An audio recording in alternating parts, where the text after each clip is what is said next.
nuestro compañero Javier Pérez Campos daba un giro de estos de guión de Hollywood, porque cuando todos creíamos atisbar, tocar ya la solución, tornado de fuego, que por cierto, viéndolos en imagen, son espectaculares y dan miedo, que no nos pille ninguno en el camino, por favor. Cuando teníamos casi claro el fenómeno, y es verdad que en Torrejoncillo había unos sectores quemados circulares muy parecidos a los que he visto ahora mismo en las filmaciones, en el ordenador de Carmen, y que seguro que vosotros podéis acceder, tornados de fuego. Cuando todo lo teníamos más o menos ceñido, y es siempre la humildad del misterio, Javi da un dato que no teníamos en cuenta, y que se puede corroborar. Nada quemado. ¿Qué clase de enigma se paseó por Valdepero, por esta localidad palentina, aquella tarde? ¿Por qué? Y nuestra descripción sigue con más testimonios. Doña Brígida, que tiene más de 80 años, sigue cortando leña, que es una demostración de vida en contacto con la naturaleza. Tema de la primera hora de Milenio 3. Hablaba, pero vamos, sin ningún tapujo, pánico y muerte.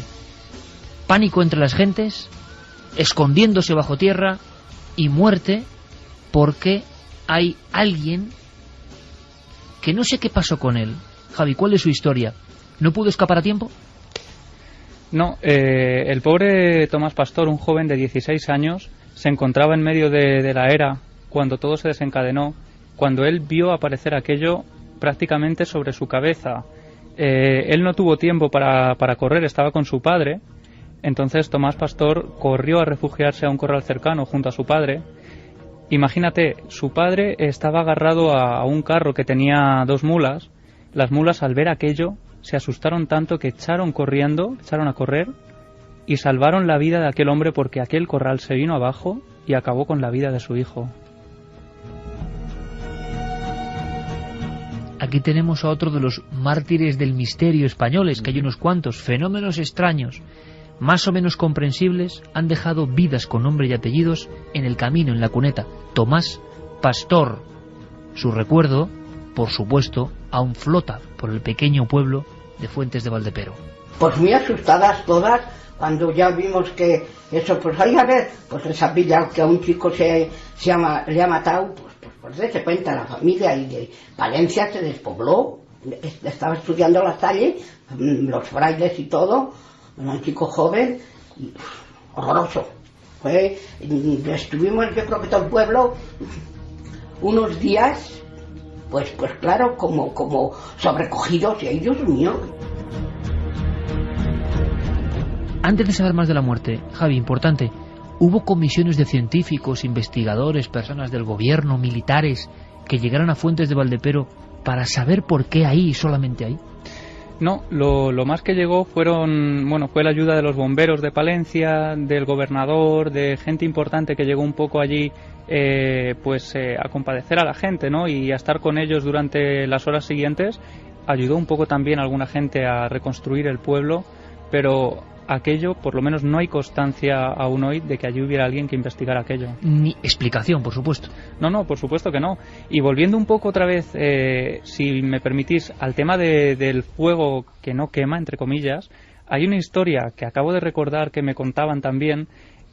Otro pastor que se encuentra en la era cuando se desencadena el fenómeno y ve como aquella gran tromba, aquel torbellino negro, va hacia él, se dirige hacia él rápidamente. Él no tiene dónde refugiarse, se queda ahí pasmado, presa del pánico absoluto, y aquella tromba se posa sobre él. Él empieza a flotar dentro de ese gran torbellino y es transportado por él hasta 1 kilómetro más allá.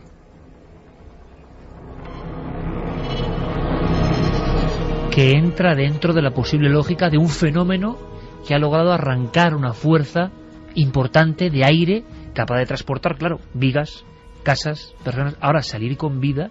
Claro, lo extraño es que decían que se quedó de pie 1 kilómetro más lejos y completamente indemne, prácticamente. Más datos sobre Tomás Pastor. Hay que anotarlo ahora junto a Nicolás Sánchez Martín y tantos otros mártires del misterio españoles, con funestos encuentros cara a cara con la luz. El Colás, cerca de Cambroncino, unos 20 años de este encuentro, unos 20 años antes, se encuentra con esa luminaria que le viene cortando el camino, y quizá sacarle el puñal, fue lo último que contó, fue como un gesto, como decíamos antes un Carlos Yandres, que no se debe hacer ante lo desconocido, sea una tribu, sea una luminaria. Aquello le traspasó a él y al caballo y murió a los pocos días, con una especie de agonía terrible. Bueno, pues hay que saber más de la muerte de este hombre en el año 35, después de aquel paseo fúnebre de un misterio por Valdepero. Y las buenas gentes del lugar aún se acordaban de una escena que parece de película por el dramatismo. Esta escena. Era muy majo, pero allí quedó. Que dice que decía, ¡ay, pero padre, quítame esta viga que me está ahogando! Si no puedo, hijo, si no puedo. Y cuando ya la gente fue y empezaron a ir sacando, cuando llegaron él estaría un poco más pillado, pues ya le sacaron muerto. O sea, que no muere en el instante, sino que algunas personas del pueblo llegan a hablar e a intentar auxiliar a Tomás Pastor. Sí, podemos decir, clasificar un poco a Tomás como una víctima indirecta del misterio, ¿no? Él no es atacado directamente por este fenómeno, pero sí que muere a causa de sus consecuencias, ¿no? Tomás estuvo unos minutos todavía vivo, prácticamente consciente, pudo hablar, como nos contaba Brígida, con alguno de aquellas personas, suplicaba que por favor le sacaran de allí y desafortunadamente nadie logró ayudarle. Yo le dije a Javi Pérez Campos, en esta investigación digna, no sé, de un Alardo Prats, José Cirré Jiménez, o sea, los míticos de la época, que acudiese a un testimonio que siempre suele quedar en las piedras y en las afueras de muchas aldeas. A veces es verdad que es fúnebre, pero ¿cuántos camposantos amigos nos hemos recorrido, no? ¿Cuántos cementerios modernos y antiguos, en escarpadas laderas y en llanuras, en países diferentes? ¿Cuántos cementerios como hacían los antiguos reporteros?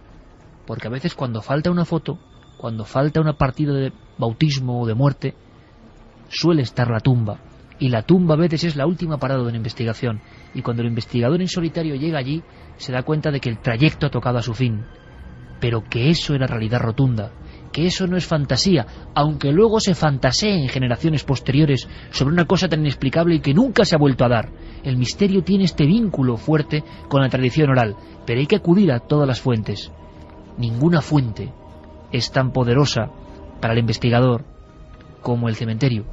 Me imagino a Javi cuando cae la tarde abriendo la puerta a la verja del viejo y pequeño cementerio de Valdepero. Un momento como este.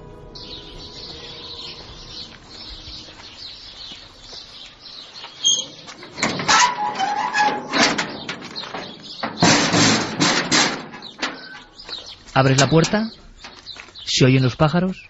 ¿Qué buscabas? Bueno, llevábamos todo el día grabando recursos, entonces ya estaba anocheciendo además cuando llegamos al cementerio de Valdepero.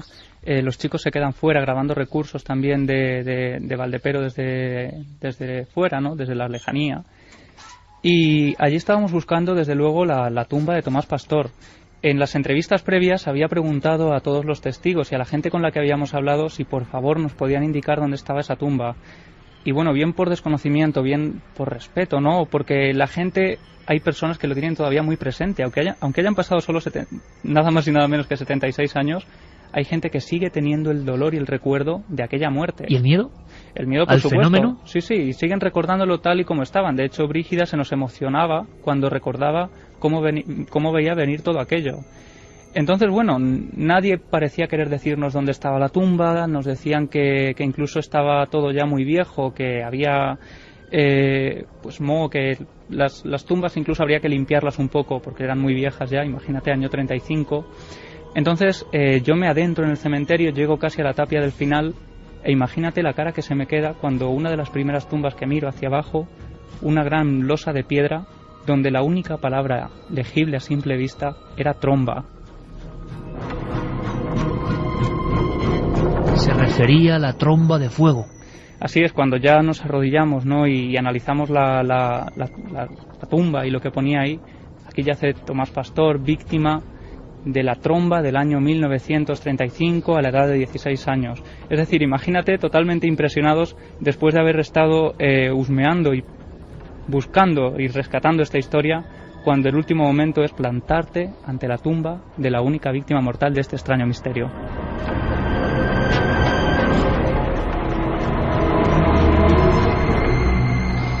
Se preguntaba Eusterio Alario, otro de los grandes reporteros de la época, en el año 35. Esta ha sido la tragedia, horrible tragedia de un pueblo labriego que vivía feliz. El misterio llegó hasta este lugar. Dice, pero flota un ambiente de incertidumbre y de pesimismo por el futuro. Algunos aseguran que ¿cómo amanecerá? ¿Cómo será la noche? ¿Y dónde nos recogerán para descansar? El reportero había llegado justo después del incidente. Estaba viendo todavía las ruinas casi candentes, piedra a piedra, por el rozamiento al caerse. Un pueblo derrumbado, nadie entendía nada. Seguramente el reportero Eusterio Alario, al hacer este reportaje, pues jamás imaginó que alguien 76 años después iba a seguir sus pasos e iba a terminar en la tumba, todavía sin alzarse, sin construirse en este instante del reportaje, para verificar que los misterios españoles a veces se olvidan, quedan perdidos en la hemeroteca, en legajos, no hay investigación, simplemente se mira al cielo como hicieron en Palencia y se reza para que aquello no vuelva. ¿Pero qué era aquello? Un enigma mortal que nos ha traído el reportero Javier Pérez Campos. Gran trabajo, amigo. Hasta la próxima. Muchas gracias, Iker. Y solo un último apunte.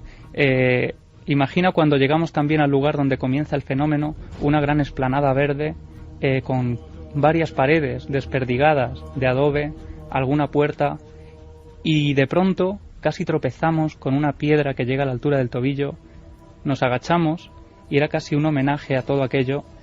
En esa piedra una palabra que refleja la angustia del momento. Solo se podía leer mort. Pues esto es crónica de una investigación y de la obligación como periodistas de rescatar esta España absolutamente ancestral, mágica, misteriosa, llena de cosas. Los archivos, las páginas sepias ya de los periódicos tienen tal cantidad de información, de película, ¿verdad? No es solo la tumba, sino esos vecinos viendo cómo lentamente el fenómeno extraño, el extranjero, el forastero, el no invitado, se está paseando a las 2 de la tarde por un pueblo desolado.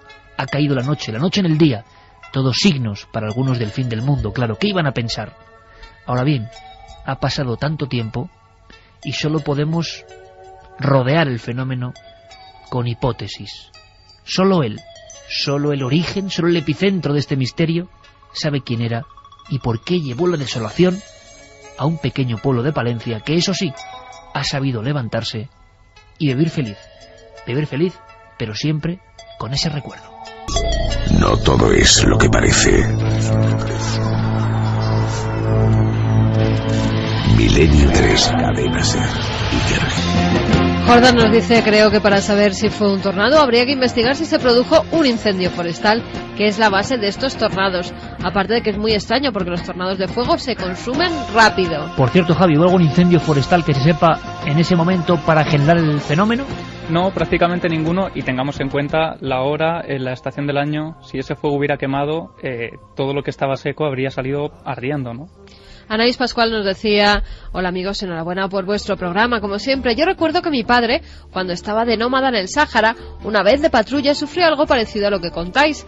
Para los nómadas es conocida la Cueva del Diablo. En una expedición sufrieron un siroco muy violento, tanto que tras su paso, que azotó varios minutos al convoy, varios de los que iban en la expedición aparecieron despellejados.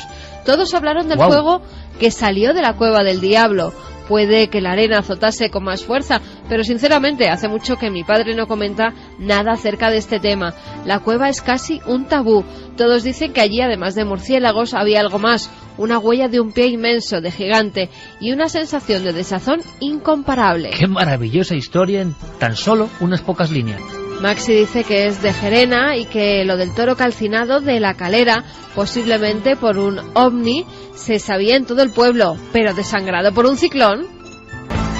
Por cierto, que hay muchas novedades. Esto de los blogs como que florece. Bueno, blogs o espacios, ¿no? Dentro de otros espacios. Por ejemplo, en nuestra web damos paso a un blog que se ha hecho mítico y mucha gente sigue con si es verdad o no es verdad. Pero lo que es verdad, y con miles de visitas, el blog tuyo, Carmen, el de la nave de la moda, que está ahí y podéis acceder a él a través de ikerjiménez.com. Los que vayan a la página, buscando la página y sus contenidos, lo que hace Guillermo León, todo perfectamente ahí filtrado, colocado, noticias, de repente no solo la página o este blog de Carmen, sino que se han encontrado hoy con una enorme sorpresa. De alguna forma el gabinete del doctor Camacho y sus noticias insólitas y tóxicas, extrañas y tóxicas, su mundo, su forma de ver las cosas. No puedo añadir más, lo iréis descubriendo. Es verdad que Santi puede sorprendernos con un amigo repentinamente, como la pasada semana, que provocó hilaridad, como es normal, la teoría de aquel hombre furgoneta en ristre que anunciaba por una parte de Estados Unidos que John Lennon había sido acribillado no por David Chapman sino por Stephen King, y defendía vehementemente esa teoría. Claro, esto es tremendo, pero Santi es capaz de pasar de eso a información pura, dura, auténtica de sus conspiraciones. Todo eso es su mundo, pero a veces de pronto surgen documentos reales. Yo siempre tengo que decirle a Santi: oye, Santi, esto es auténtico, de verdad, y tanto. Y volvemos a los archivos del FBI, que están dando mucho que hablar. Claro, estamos en tiempo de lectura, análisis, y van surgiendo cosas. Algunas cosas tienen que ver con personajes muy famosos, con ovnis y también con increíbles explosiones de artilugios en los cielos. Que suene el piano, que llega el tiempo de Santiago Camacho.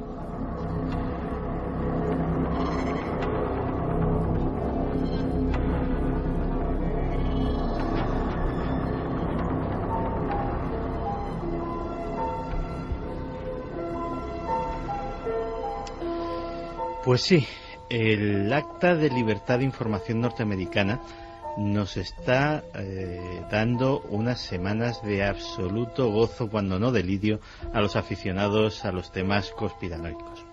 Y es que cuando no es esa fantástica web del FBI que nos descubre cosas, son documentos que piden investigadores privados y que arrastran informaciones absolutamente novedosas. Fíjate, cualquier historia que combine los ovnis con el asesinato de John Fitzgerald Kennedy, yo creo que es una auténtica mina de oro para los teóricos de la conspiración. Y eso es justo lo que descubrió William Lester, que era un señor, que es un señor, que está a punto de publicar un libro que no tiene nada que ver con los ovnis ni con lo misterioso. De hecho, se titula Una celebración de la libertad, John F. Kennedy y la nueva frontera. Es uno de tantos tratados académicos sobre la presidencia de Kennedy, y a través del Acta de Libertad de Información, pues digamos que pidió una revisión de qué documentos pues ya estaban disponibles para poder ser desclasificados en cuanto a la correspondencia personal de Kennedy, etcétera, etcétera, y pues ir completando su libro. Y mira por dónde se encuentra con dos documentos absolutamente desconocidos y que automáticamente tanto a los ufólogos como a los conspiracionistas los han revolucionado de manera completa. Imagínate una nota de alto secreto escrita el 12 de noviembre de 1963 en la que el presidente Kennedy ordenaba al director de la CIA la entrega de todos los expedientes relativos a los ovnis y tener una ronda de conversaciones con él y con otros directivos de la agencia sobre el tema en el siguiente mes de febrero. Esto es, Santi, permíteme, para que todo el público lo entienda, poquísimos días antes de su muerte. 10 días antes, exactamente. Claro, automáticamente los más suspicaces han hilado las dos cosas. Dice, bueno, Kennedy pide esos documentos, 10 días después lo matan, a ver si... Yo, ahí va mi opinión personal, yo creo que no. Es decir, una operación, tanto si hubiese sido si el asesinato de Kennedy, como muchos creemos, es fruto de una conspiración, una operación de ese calibre no se monta en 10 días. Es decir, las razones tuvieron que ser otras, y esto es sencillamente una coincidencia. Pero sí que nos habla de ese interés del presidente Kennedy por ese asunto. Y hay un segundo memorándum, este dirigido al director de la NASA. Y este también es muy interesante porque de alguna forma corrobora de forma oficial ese interés.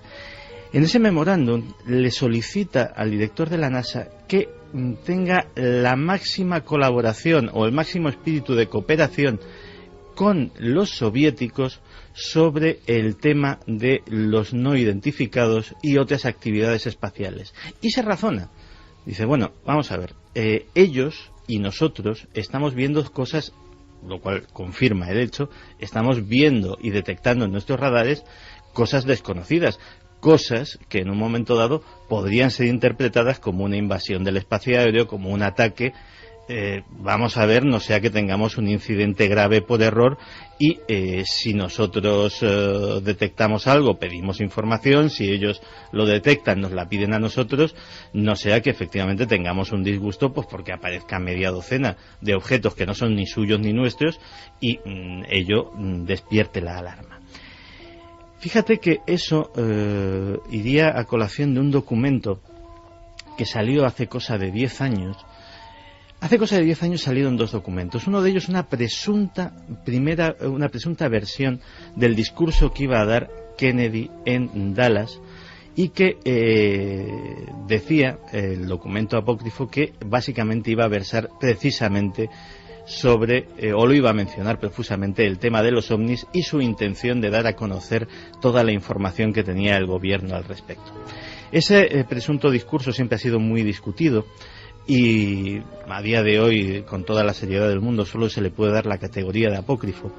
Pero hay otro documento que los expertos en el tema lo llaman el documento quemado.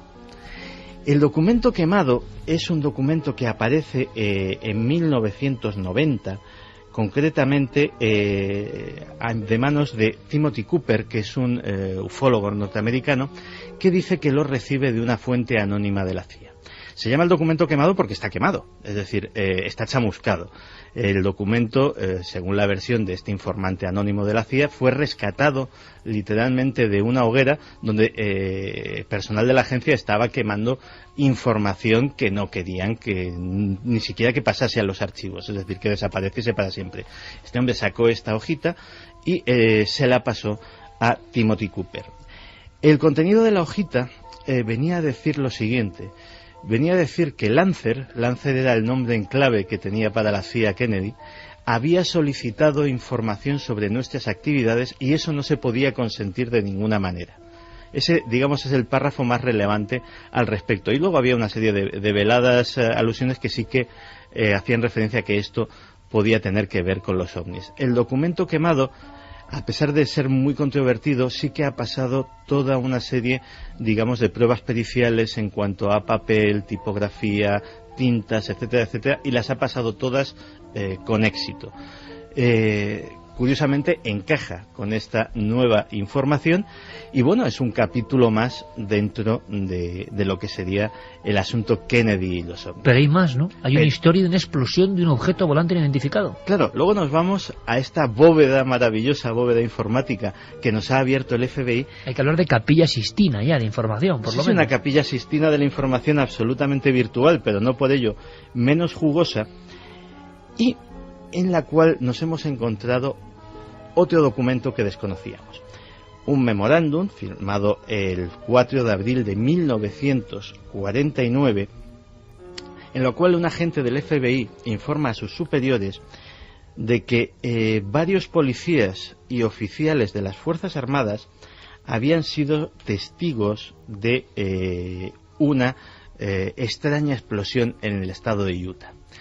Cuando desarrollamos el tema, resulta que esta explosión es la explosión de un enorme objeto cilíndrico que atraviesa el cielo cerca de la localidad de Logan, en un paraje que tiene el peculiar nombre de Cañón de la Sardina, y que prácticamente buena parte de los vecinos de la localidad, la policía local, el departamento del sheriff de Logan y algunos oficiales de la Fuerza Aérea que estaban estacionados allí pueden contemplar.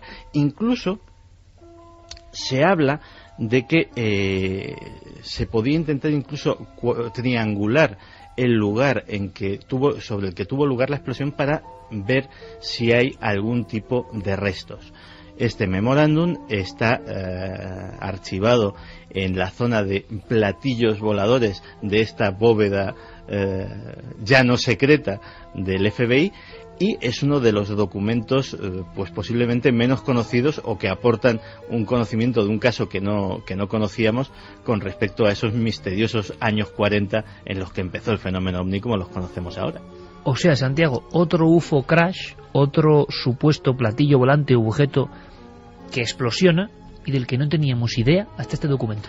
Además, en este caso no estamos hablando, digamos, de un platillo volante que explosiona, sino de esos enormes cilindros que algunos han denominado naves nodrizas, aparatos de el centenar o varios centenares de metros largos que atraviesan lentamente y, según están los testigos estupefactos, pues mirándolo, revienta en una explosión de considerables dimensiones.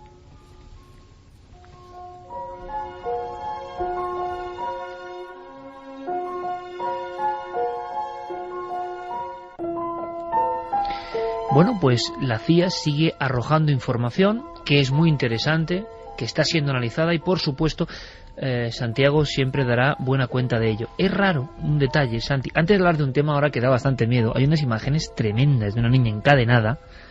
Vamos a viajar a Perú. Y claro que Perú sale muy comentado en el programa, pero es que yo no sé por qué. Perú es como un vergel de noticias de este tipo. De misterios, y de misterios, en este caso misterio muy dramático. Pero hay una cosa... Bueno, luego lo comentaré mejor, porque ahora nos metemos en camisa de 11 varas, de lo demoníaco, lo extraño. Pero ha pasado algo. En el mismo instante en que Guillermo ha volcado la sección de Santi con sus noticias, ha pasado algo. Una extraña vigilancia. Luego, Santi, a ver si me cuentas algo. Ahora vamos con temas que ponen la carne de gallina, cadenas, Perú y una niña.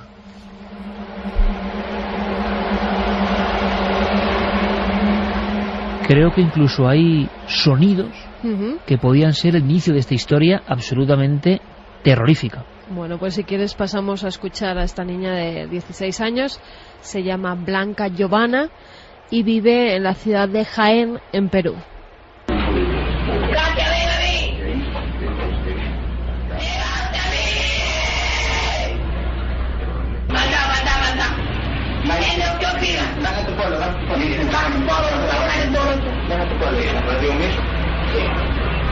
Usted es científico, ¿no? Katia, ven a mí. ¡Llegaste a mí! ¡Fernanda! ¡Llegaste a mí, Fernando! ¿Quién es Fernanda? Mi esposa. Hay que interpretar esto. ¿Qué está pasando ahí? Pues fíjate, esta es una chica de 16 años que hace 3 semanas estaba realizando la ouija con unos compañeros del colegio. A raíz de jugar, entre comillas, a la ouija, pues empieza a tener unos comportamientos extraños, hasta tal punto que los padres tienen que encadenarla directamente con una larga cadena para que no se haga ella ni daño ni haga daño a los demás, porque se lanza literalmente hacia las personas. Habla de las fuerzas oscuras, del demonio, del diablo. Has oído esa voz gutural, ¿verdad?, que tienen casi todas las poseídas. Dice palabras que no comprenden muy bien, la familia está desesperada. Hay unas imágenes impactantes que se ve a la niña detrás de unas rejas asomada a una ventana de su casa que son terribles. Y el rostro que tiene esa chica es que está demodado por completo. No es una niña normal, se ve que tiene maldad en los ojos. Hay un momento en el que hemos escuchado: usted científico, ¿verdad? Se dirige a una persona que está detrás de la cámara y que se lleva un gran susto en ese instante, Iker. No saben qué hacer con ella, han pedido la ayuda de un psiquiatra, de un psicólogo, porque realmente no saben si está poseída. Es que estaba haciendo daño no solamente a ella, sino también a los demás, y que estaba atacando a la gente. Hasta que a esta pobre cría no la ayuden, no la lleven a un centro especializado o de psiquiatría, o un exorcista realice algunos rezos sobre ella para que calmen ese estado de histeria en el que se encuentra, pues por el momento no pueden hacer otra cosa. Pero porque es que ella misma puede hacerse daño, porque ya te digo que estaba agarrada a los barrotes de su cuarto y se puede lanzar en cualquier momento. Y la familia certifica que era antes de hacer, que había habido un juego, una práctica de la ouija 3 semanas antes. Y sí, claro, dices poseída, o que ella cree que está poseída, evidentemente esa noción, ¿no?, de estar infectado por el mal, y que realmente provocó unos estados de violencia atroces. Es curioso porque también de América, y concretamente de América del Sur, nos llega una noticia que tiene que ver con ritos, con amuletos, con significado de piezas concretas, y que luego, por lo menos lo que denuncian algunas personas, es que empieza a haber problemas. Yo siempre me acuerdo de Antonio José Alés. Alés, que sabía de radio mucho, algunas veces hablaba, yo tampoco lo entendía muy bien, pero daba mucho miedo escuchar a Alés cuando decía esas cosas, y tú te acordarás perfectamente, Santiago. Le llamaba gente de vez en cuando, era un programa como más de toma y daca, y él incluso aconsejaba a la gente, que es algo difícil, ¿no? Opinar y contar, bueno, pero aconsejar. Pero Alés lo hacía, se metía en ese barrizal y a veces salía pues con bastante elegancia de él. Pero recuerdo más de una llamada, y 2 y 3, ya en los años 80, que alguien decía que en su cuarto, por ejemplo, estaban empezando a pasar cosas extrañas. Un oyente cualquiera, escuchando la radio, años 80, 85, 86, recuerdo las llamadas de algunas personas que hablaban de una figura repentinamente junto a la cama o junto a la puerta, señalando un punto. Se convirtió casi en un clásico en Madrid a final de los 80, por lo menos las llamadas contando, aterrorizadas las personas, que había como alguien señalando un punto. Bueno, Alés de inmediato hacía una pregunta que a mí me extrañaba, y es: ¿hay algún objeto de algún difunto que usted guarde en su domicilio, en su cuarto? Claro, muchas personas pues tenían el reloj del abuelo, la joya de la madre ya muerta, la cadena de... que es lo lógico, que imagino que en todas las casas de España y del mundo habrá cosas de nuestros antepasados. Bueno, pues Alés siempre incidía, yo no sé de dónde viene esto, en que no había que tener ninguna cosa que hubiese pertenecido incluso a nuestras generaciones, porque se generaban estos fenómenos. Fíjate, hasta que me preguntabas si me acuerdo. Te voy a comentar una... Tú también lo pasaste mal aquella noche. No, o sea, no solo me acuerdo personalmente, sino que te voy a hacer una pequeña confesión personal. Yo, como todo el mundo, tengo objetos, concretamente sobre todo de mi abuelo, que era un hombre al que quería muchísimo. Pero me acuerdo de aquellas historias de Alés. Están en el trastero, varios pisos por debajo de mi casa. Desde aquella emisión. Era grande Alés, para generar esto, desde luego. Bueno, pues yo creo que no pueden ser malos si son de familiares y de eso, y siempre nos acompañan. Claro, pero no estamos hablando de lo que decía Alés, ¿no? Y de su particular liturgia. Yo también era muy niño cuando... Claro. Sí, pero hay gente que le puede dar miedo y empieza a guardar las cosas en los desvanes. Estamos hablando todos rodeados de objetos que han pertenecido a nuestros antepasados, y no por eso vemos visiones a los lados de la cama. Y de arte incluso, ¿no? Que pertenece a personas que ya no están. Mira, yo llevo un amuleto de hace 3000 años. Pero es curioso porque Alés lo decía, como estamos hablando siempre lo que decía Alés, como con mucha vehemencia defendía eso, y hasta el final de sus emisiones radiofónicas defendía eso, a saber, ¿no? Porque Antonio José Alés tenía esa conciencia. ¿Le habría pasado algo a él? Pues no lo sé, pero lo cierto es que en América hay muchos ritos de mantener ya no amuletos, collares, anillos, sino cosas un poco más tenebrosas. Huesos. Claro, y ahora hay gente que se está quejando de que pasan cosas. En Ecuador al parecer hay una tradición, pues de que si te vas por un camposanto y encuentras huesos, esos huesos han ido en tu busca, y entonces como que te los tienes que llevar a casa para que te protejan, para que protejan el hogar, para que protejan a la familia. No solo eso, hay mucha gente que incluso cuando sus familiares ya ha pasado un tiempo, pues desentierran al familiar y se llevan pequeños huesecitos para tenerlos en altares en sus casas. A raíz de eso, ¿qué está pasando? Pues que mucha gente dice que cuando ha entrado esa pequeña reliquia, ese pequeño huesecito en la vivienda, han empezado a ocurrir cosas. Fenómenos paranormales, puertas que se abren y se cierran, una especie de sombras que recorren los pasillos, las habitaciones, familiares que empiezan a sentirse mal cuando llegan a esa casa y no saben por qué, y no saben incluso que ese hueso está dentro de esa vivienda. El caso de Iker es que han descubierto quizá a posteriori que estaba el hueso después de ciertos fenómenos.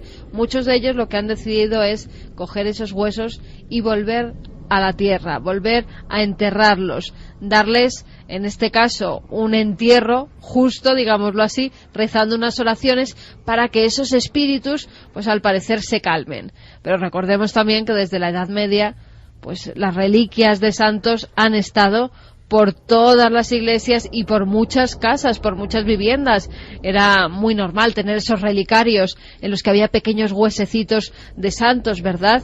Pero ¿y qué ha pasado? Que en Ecuador, en diferentes ciudades, ha habido personas que han denunciado lo mismo. Sí, que han denunciado lo mismo, que a raíz de tener esos restos de familiares, huesos sobre todo, en sus viviendas, que lo cogían como un amuleto para proteger a las familias, para proteger las casas, incluso lo tenían a la entrada de las puertas, en pequeños altares en las habitaciones, con estampitas. Era como algo en lo que tú crees y rezas, y a raíz de eso pues han empezado a pasar cosas extrañas. No sabían por qué, hasta que bueno, cuando han enterrado los huesos, pues todo ha vuelto a la calma.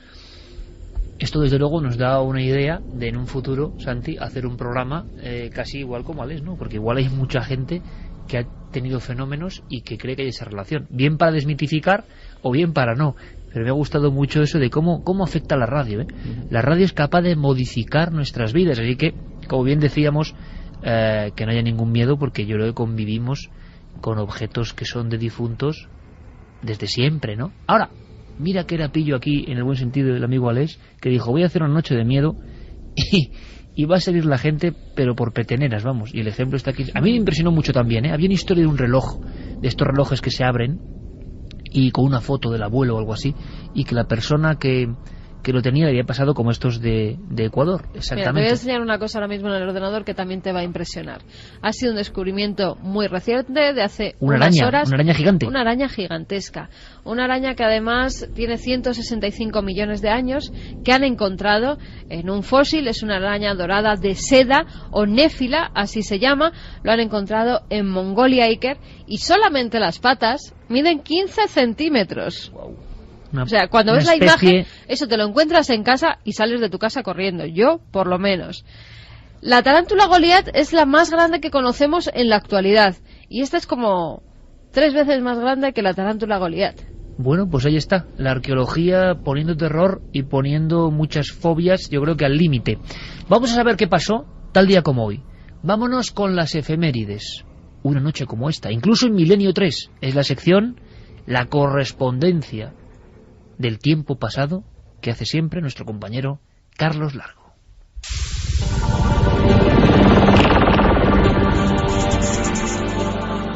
...24 de abril de 1964... el policía Loni Zamora informa del avistamiento de un extraño objeto en Nuevo México. Desde entonces, el suceso sería conocido como el caso Socorro. Entonces él se da cuenta que en la panza de este objeto hay un signo en rojo, que es una especie de V invertida, con una serie de líneas paralelas, 3 líneas paralelas en concreto. No se sabe si justo debajo de ella o por en medio. Se dijo que se había manipulado cómo era ese signo que encontraron en la panza del ovni. ¿Para qué? Para que las investigaciones pudieran llevarse a cabo en completo secreto.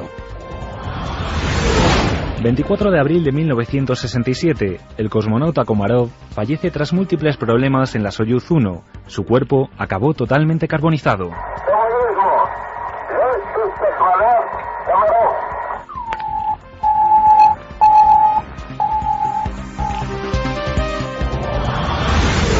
24 de abril de 2001. Se prohíbe en la Unión Europea la utilización de harinas cárnicas para alimentar al ganado. El motivo principal, la crisis generada por el síndrome de las vacas locas. El propio agricultor, el propio ganadero tiene una sensación de que, aparte de tener un animal enfermo y de ver en riesgo su propio medio de vida, tiene la sensación que en cualquier momento lo van a detener por envenenar a una población sin haber contribuido nada. 24 de abril de 2006, la efeméride de Milenio 3. La nave del misterio daba en primicia 2 sorprendentes noticias. La sonada detención de Zósimo Pascual Recuero, al descubrirse el cuerpo de su hermana Aurora emparedada en su domicilio, y un extraño incidente ocurrido en el cementerio de Peralada, en Girona. Y se encontró con una otra lápida sacada de sitio, con un hincho abierto, con un ataúd reventado, abierto por todos los sitios, con todos los huesos y todas las sábanas por el suelo, y con un hornillo, con un cazo, con un tetabric de caldo y unas tazas, el cual se desprende de que hicieron hervir el caldo del tetabric con huesos y parece ser que se lo bebieron.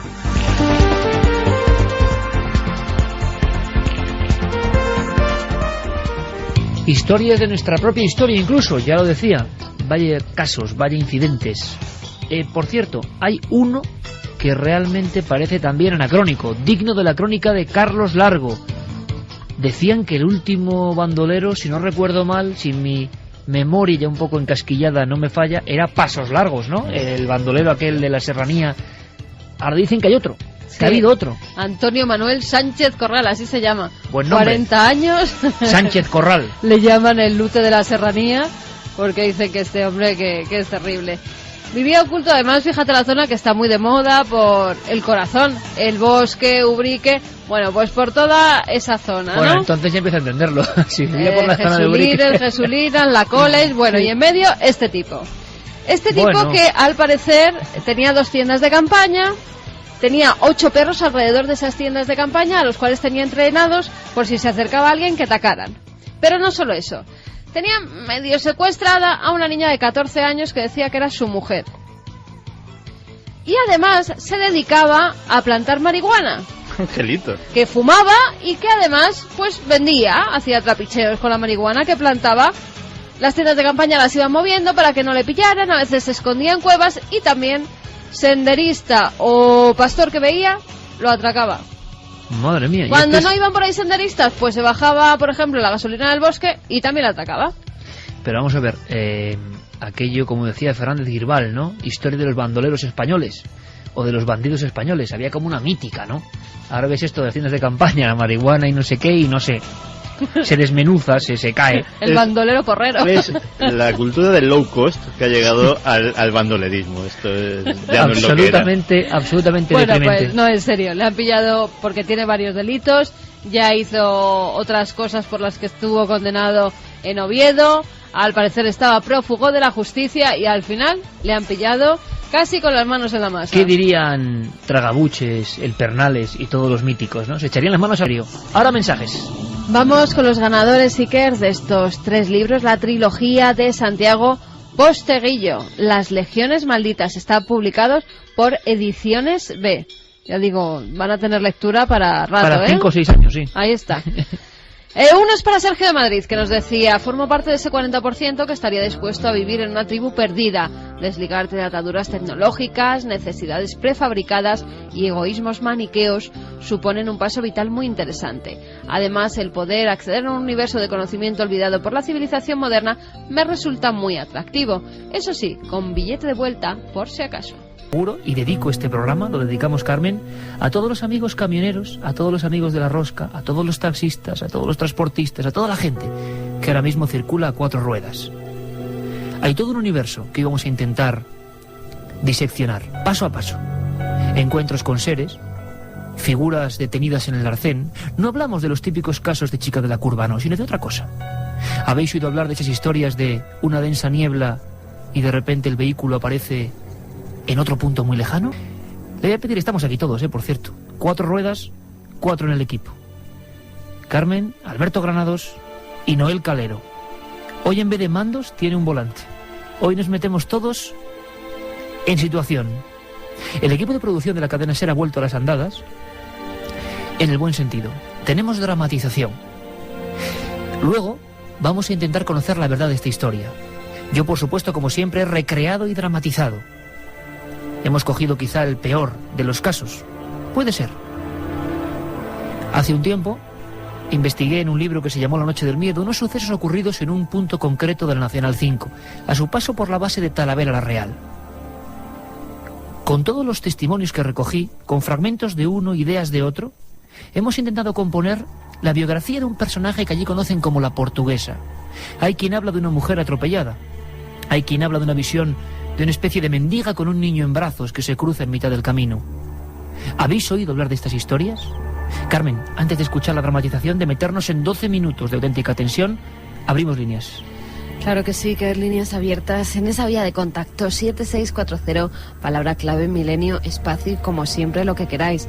Además sí que hay mucha gente que en estas fechas está viajando en estas carreteras por la noche para reunirse con su familia mañana, ya hoy, que es el día de Nochebuena. Todas esas personas que van, que pongan el oído, que lo agudicen y que se metan en la historia, en esta terrible historia ocurrida en una carretera como las que ahora van circulando. Bueno, además, no es difícil quedarse con esta historia. En ese punto kilométrico se habla de eso, de una figura, de un accidente, de la repetición sistemática de la misma presencia. Y también hablan de militares que vieron algo, de algunos que incluso dejaron una carta escrita y se pegaron un tiro en la boca después de estar obsesionados con esta aparición. Noche de invierno, noche como la de hoy. Este es nuestro particular regalo de Navidad.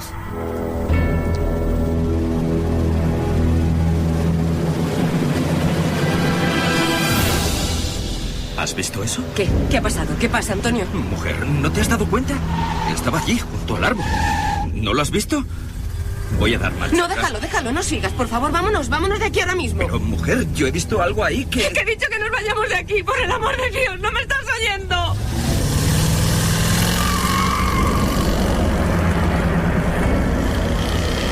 Aquel matrimonio, regresando de sus vacaciones, circulaba por la vieja Nacional 5. Eran ya cerca de las 3 de la madrugada, y ambos, aunque solo fuera por una fracción de segundo, habían visto lo mismo.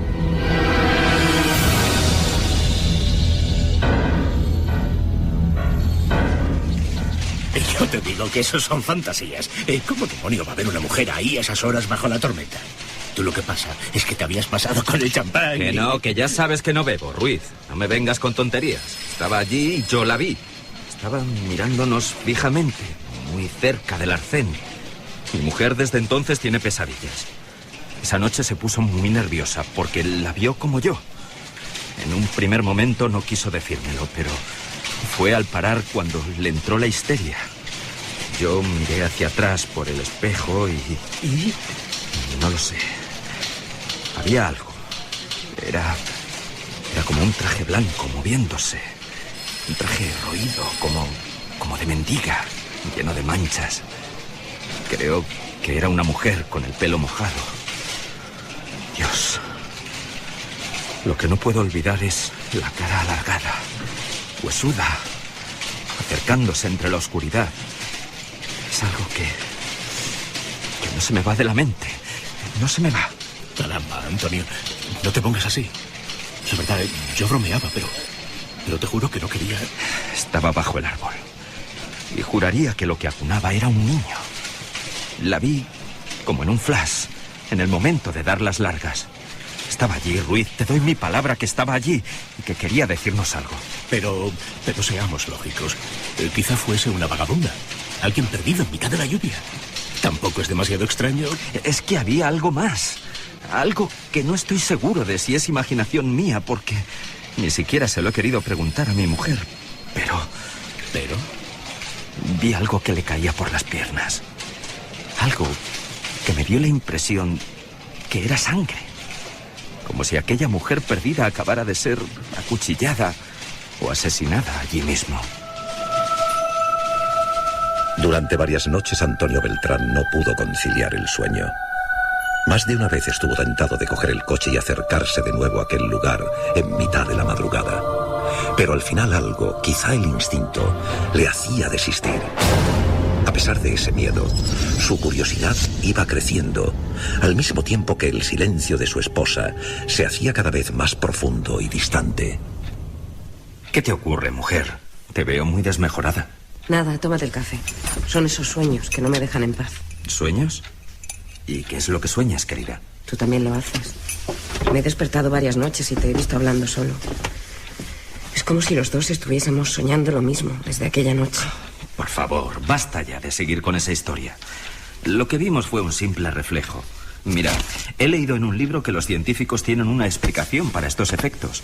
La lluvia, los faros del coche y el asfalto producen una especie de... Lo que tú digas. Me vuelvo a la cama. La necesidad de saber quién era aquella extraña mujer y qué hacía allí crecía cada vez más en el interior de Antonio Beltrán. Al mismo tiempo era consciente de que casi todas las noches algo se cruzaba en sus sueños, una y otra vez, con gran definición. Era sangre, viscosa sangre humana, chorreando en un reguero carretera abajo, hasta humedecer la tapia blanca. No te negaré, querido amigo, que más de uno de los soldados han visto lo mismo que tú. ¿Pero exactamente en el mismo sitio? Junto a la vieja tapia, bajo el árbol, allí mismo. El despacho del sargento Arias era austero y viejo. Desde la ventana podía verse la carretera y el punto exacto del que estaban hablando. La amistad forjada desde hacía más de 30 años y los rumores que circulaban por una ciudad como Badajoz habían llevado a Antonio hasta allí. ¿Y es verdad lo que cuentan del soldado aquel que una noche... Tan cierto como este informe. Ahí lo tienes. Pero, por favor, que esto quede entre nosotros. Ya ves que aquí callar una historia es difícil. Te aseguro que me expedientarían si cuentas esto a alguien o se entera algún superior. Todo el mundo guarda silencio sobre la portuguesa. Pero en estas hojas aparecen más testigos. ¡Santo cielo! Toda esta gente la ha visto desde que aquel chico...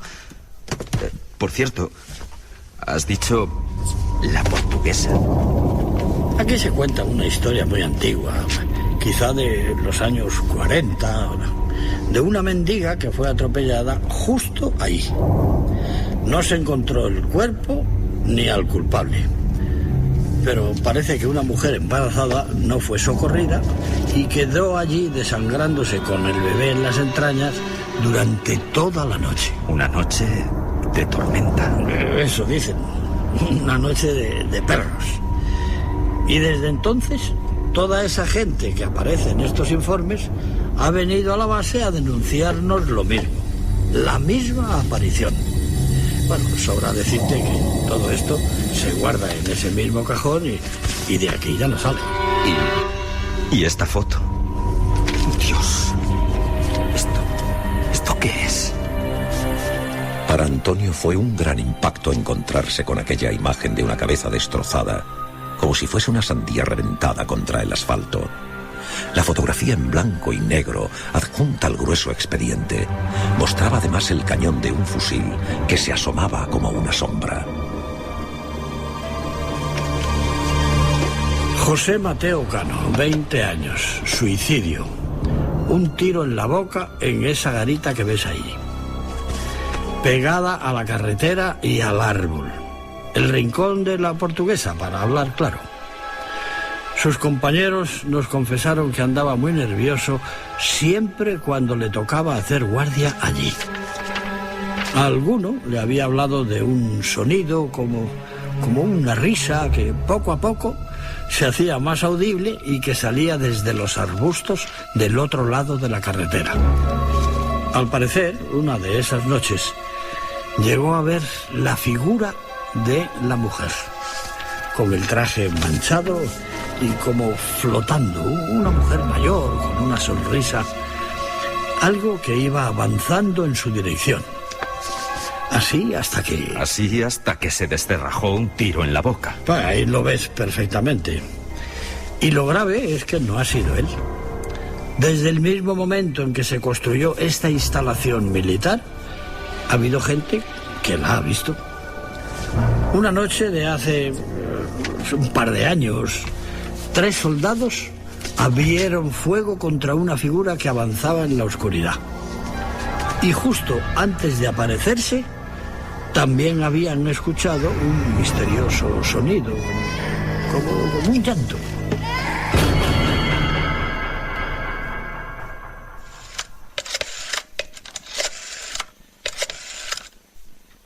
Hola, cariño, ¿cómo estás? He descubierto algo importante. Aquella noche Antonio llamó a su mujer consciente de que había llegado el momento de regresar al punto donde se habían encontrado con el misterio. Ella, llorando, se negó e insistió en que no lo hiciera, como si tuviera un terrible presentimiento. Pero la determinación de aquel hombre ya era total. Pasadas las 2 de la madrugada, decidió dejar de recorrer la carretera en un sentido y otro. Puso el vehículo en una especie de camino vecinal, casi a la sombra de un árbol. Apagó los faros y el motor, y en mitad de la negrura, echó los seguros de las puertas. No era capaz de poner pie a tierra. Y ahora se pone a llover. Dieron las 3 de la madrugada y aferrado a la cámara de fotos que sostenía entre las manos, con el fin de demostrar que lo que había visto era real, siguió vigilando cada palmo de terreno con los ojos muy abiertos y casi pegados al parabrisas. El viejo árbol sin hojas, la tapia, el arcén. ¿Qué es esto? Parece un niño. Encendió las luces estremecido. Había sentido algo después de escuchar esa voz.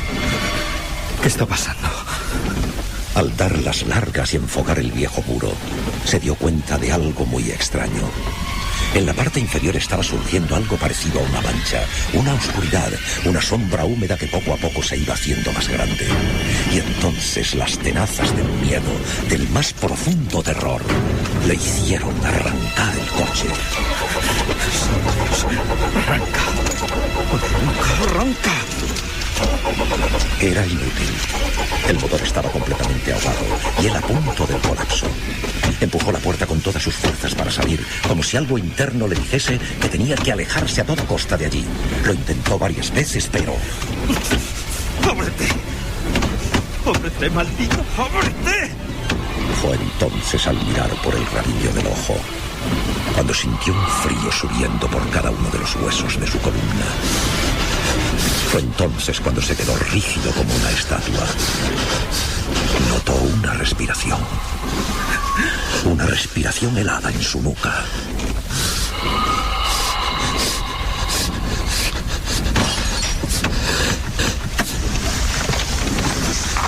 ¡Socorro! ¡Ayuda! ¡Socorro! ¡Socorro!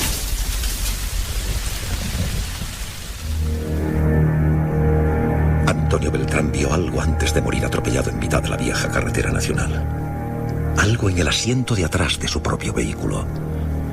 Algo que sobre las 3 de la madrugada de aquella lluviosa noche de 1978 había entrado en el coche sin abrir las puertas, que estaban cerradas con seguro.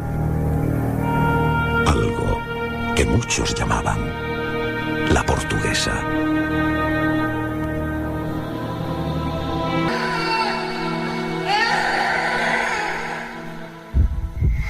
¿Hay algo que nos quieras contar desde el otro lado? Manda un SMS al 7640. Escribe la palabra milenio, espacio, y lo que nos quieras contar. Comentaristas de Milenio 3. Siempre al otro lado. Cuando estoy muy agobiado, un par de licores es lo mejor. El mundo se vuelve maravilloso. Con 2 cervezas se me quita la vergüenza. Me convierto en una persona más sociable. A mí el vino me sienta genial. Con 2 o 3 copas me transformo en un tío muy divertido. No me conoceríais. Te puede parecer que un par de copas de alcohol te convierten en la persona que te gustaría ser. Pero al volver a la realidad, el que lo paga eres tú. Si conduces, no pruebes ni una sola gota de alcohol. No podemos conducir por ti. Dirección General de Tráfico. Móviles no, perros no, silencio sí, prohibido parar, prohibido... El día siempre está escrito, la noche por escribir. La noche es para reír, jugar, bailar, disfrutar. La noche es para los búhos. Entra en su magia con Licor 43. Búho 43. Nadie sabe más de la noche.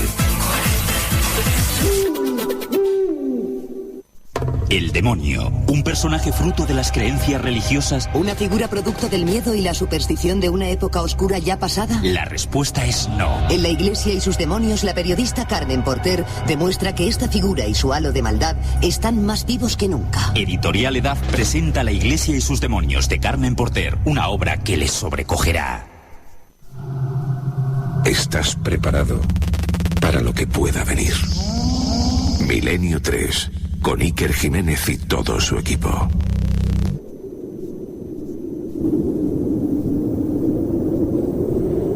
Y vamos ya con los mensajes que nos llegan a través de esa vía de contacto, el 7640, palabra clave milenio, espacio y como siempre lo que queráis. Juanjo desde Valencia nos dice: qué oportuno programa. Yo sí he tenido la visión de una figura en el asiento de atrás. Antiguamente en el norte de Europa enterraban a los suicidas en los cruces de caminos con las cabezas cortadas. Pasad una feliz Navidad, Mon. Hola Iker, soy Adolfo y a estas horas voy camino de Córdoba y salgo de Figueres. Te estoy escuchando atentamente. Y viajo solo. Un abrazo. Soy transportista repartidor de prensa. Hago la zona de Campo Real, Orusco y me vaya con el tema de hoy. Me tenéis con las luces de la cabina encendidas cada 2x3. Cada vez que paso por el Alto de Itziar en Guipúzcoa, a mi novia y a mí pasamos pánico por el miedo a que se nos aparezca la chica que aparece. Iván desde Donostia. Hola Iker, soy José Antonio. En Jabugo decían que aparecía alguien en la carretera, pero también aparece una niña con traje de comunión en la ventana de un edificio. Sí, bueno, esa es una historia que se ha ido traspolando de un lugar a otro, la de la visión de una niña de unos 4 o 5 años en mitad de la carretera, y que es una visión que viene desde muy antiguo, o sea, una especie de mito transportado desde antiguas culturas, ¿o no? ¿Ocurre de verdad? Aquí mi sobrina y yo tenemos un canguele impresionante. Felicidades por el programa y para cuándo algo sobre el Monsacro en Asturias. Soy Aarón de Tenerife, estoy circulando por la carretera principal del Teide y ya veo de todo. Blas desde Yecla que nos dice espectacular la dramatización. Felicidades. Bueno, pues si esperéis un poquito, ahora están nuestros compañeros con todo lo que está pasando, con toda la actualidad, las noticias de ahora mismo. Vamos a intentar explicar la historia real de estos casos, qué hay de verdad, qué hay de mito. Vamos a irnos a otros países incluso, o sea que es un viaje perfecto para una noche como esta.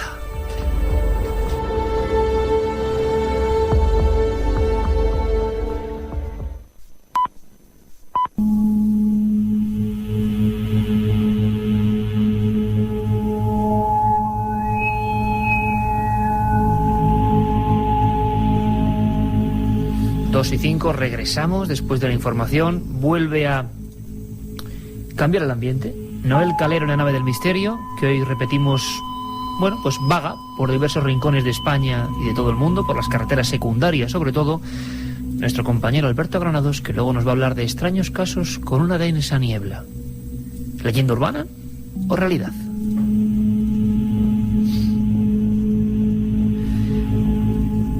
Bueno, Carmen, nuestros oyentes han escuchado con atención la leyenda de la portuguesa, con varios retazos basados en una historia real.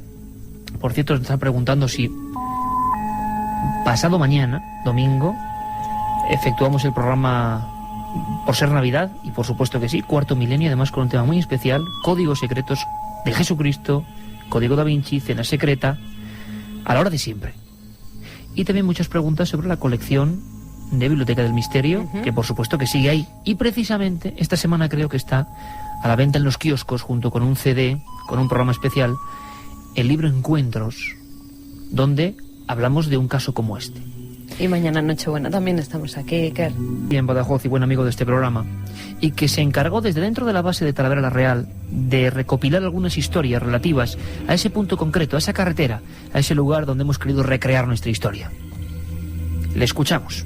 Curiosamente, esta es una de las leyendas que más trabajo me ha costado ir desmembrando, porque había muchas versiones de este relato, pero básicamente podemos decir que proviene de un presunto accidente de tráfico muy antiguo.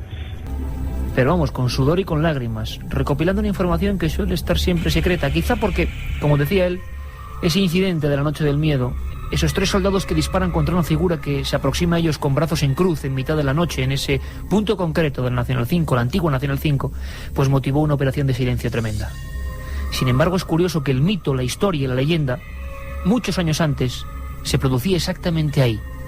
A veces es singular cómo en algunos sitios se solapan las historias, una detrás de otra y siempre en el mismo sitio.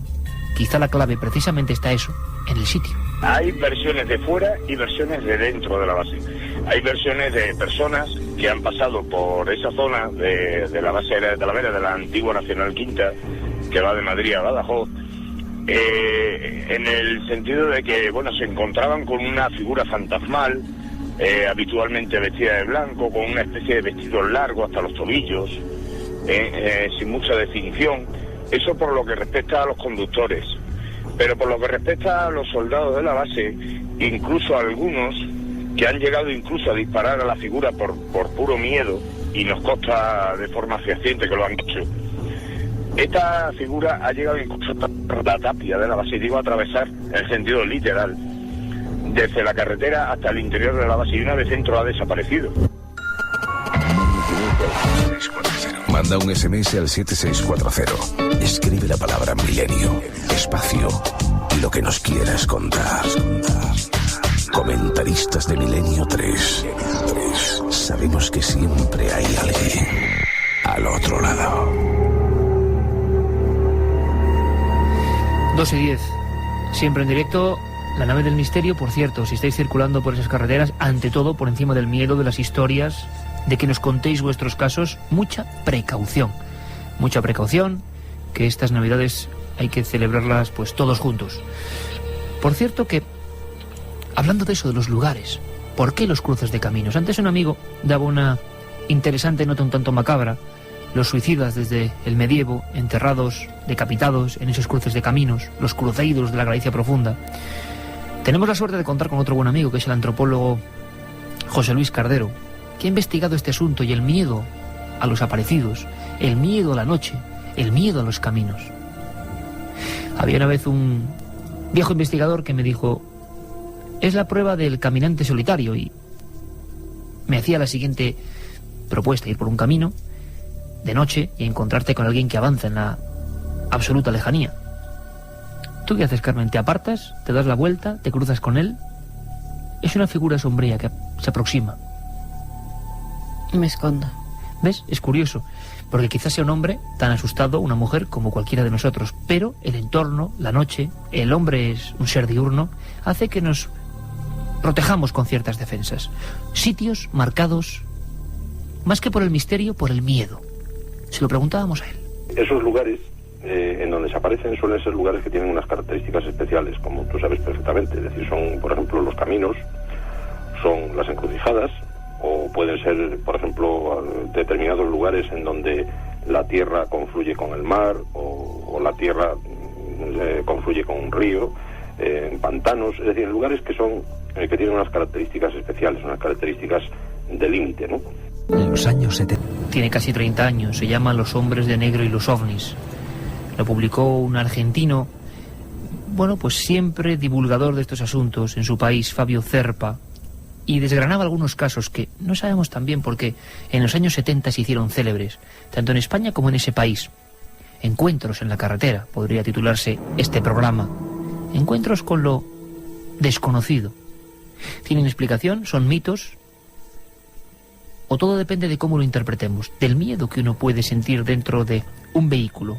En el fondo dicen los psiquiatras y los psicólogos que el vehículo es como una especie de prolongación de nuestro yo, de nuestro propio hábitat, de nuestro hogar. Y nos sentimos también intimidados. Hay un caso que es muy especial, que quiero que conozcáis. Todo un clásico. También ocurrió una noche como estas.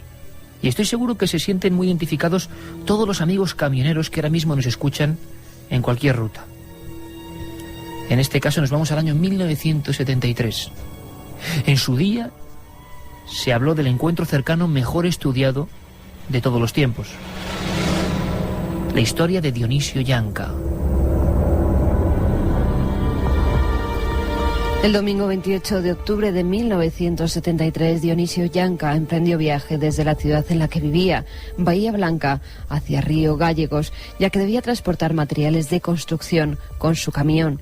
Hacia las 12:30 de la noche, Yanca se dirige hacia una estación de servicio para llenar el depósito de gasolina y se da cuenta de que la rueda trasera derecha de su camión le falta aire, pero decide seguir y cambiarla más tarde en el camino. 1 hora y media después, y aproximadamente a unos 19 kilómetros de Bahía Blanca, para el camión en el arcén de la carretera para cambiar el neumático. Observó una luz amarillenta a unos 2000 metros de distancia. Pensando que se trataba de otro automóvil, continúa con su tarea. Pero de pronto, esa luz amarilla se detiene justo detrás de él.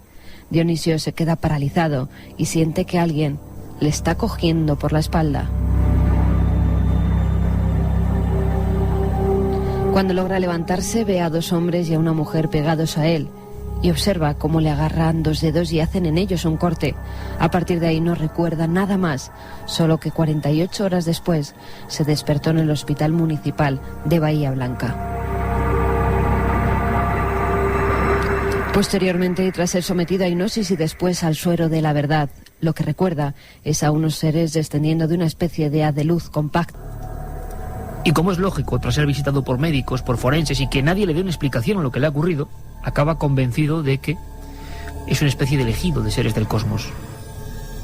¿Quiere decir esto que Dionisio Yanca estaba loco o que se volvió loco después de la historia? Ha ocurrido en muchos casos. La experiencia, el shock es tan fuerte, yo creo que algo ocurre, pero después el criterio se desmembra, se creen cosas de las que no hay pruebas y las personas acaban imbuidas en una especie de psicosis. El propio Zerpa, que llevó a este hombre ante los médicos, que hizo una serie de pruebas, cree que hoy, 32 años después del caso de Bahía Blanca, este hombre ha perdido sus cabales. Con los test psicológicos que teníamos, hicimos electroencefalogramas, para mí en este momento y para nosotros ya no es un buen testigo. ¿Sabe por qué? Porque ahora piensa que es un hombre llamado por los extraterrestres que vinieron a contactarse con él y se siente un poco de Dios. Y ahí es cuando nos equivocamos. La pregunta sería, ¿cuántos de estos...? Tal y como nos habían contado, tampoco existió, ¿no? Parece ser que llevó una investigación, que parece ser que se estaba pues promocionando una película de aquel entonces y que todo había sido una pequeña farsa, un pequeño montaje. Lo que sí dio pie es a otras leyendas, a otras historias, y a partir de ese suceso, llamado el caso Vidal, empezaron a ocurrir diferentes cosas extrañas, ¿no? El relato robot sería un coche, va caminando y de repente la típica niebla, densa niebla, y de repente la primera historia que al final nunca se supo si era verdad, mentira, la historia del caso Vidal. Es que ya lo estoy viendo, a muchos de nuestros oyentes conduciendo en este momento, a lo mejor incluso, pues fíjate, por un paraje de estos oscuros. Y quién sabe, a lo mejor miran la ventanilla y empiezan a descubrir que empieza a llegar esa neblina. No sé si alguno de nuestros oyentes se atrevería a parar en una gasolinera a estas horas a echar gasolina. A lo mejor resulta que en vez de cobrarles en euros, pues no sé, les cobran en otra moneda. En ducados, ¿no? Antiguos. Porque hay una historia muy bonita de viajes en el tiempo, ¿no? No solo en el espacio, sino en el tiempo. Parece un mito que se repite. Y tú sabes, Alberto, que hay ahora muchos amigos de muchas gasolineras solitarias, ¿verdad, Carmen? Que nosotros, por ejemplo... Carmen y yo cuando vamos de viaje es que vamos poniendo todas. Y además por la noche, casi siempre viajamos también de noche por esas carreteras. Fíjate, yo voy a mandar un abrazo hace poco. ¿Dónde fue? Yo creo que por Tarancón o algún sitio hacia el sur de España. Nos decían que eran devotos de Milenio 3, pero también en la Sierra de Urbasa. ¿Te imaginas qué lugar? La Sierra de Urbasa, un pequeño surtidor, seguro que me está escuchando ahora este amigo, una de estas gasolineras solitarias, ¿no? Que se queda casi sin luz en mitad de las montañas de Navarra. Pues imagínate la noche como esta, Alberto.